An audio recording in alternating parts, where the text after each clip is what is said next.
Well, we can speak now to Alison Pollock, who's the Professor of Public Health at Newcastle University. Good afternoon to you. You've expressed scepticism about mass testing. Why?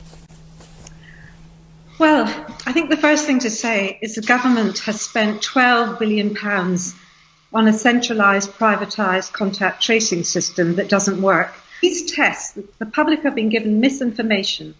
It is not a test which tells you whether you have infection or whether you're infectious. It simply tells you whether you have bits of the RNA virus. Now, in a place like Liverpool, where the rates of infection are falling dramatically, it's very likely that quite a lot of the population will have evidence of old infection. And that, especially in children, could result in them being isolated unnecessarily and harmfully.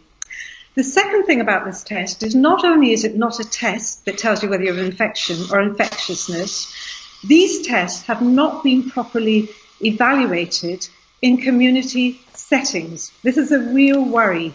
We do not know whether they work and what they tell us in community settings. And the government's just spent £100 million for Liverpool buying something called Innova tests, which explicitly say they should not be used in community settings.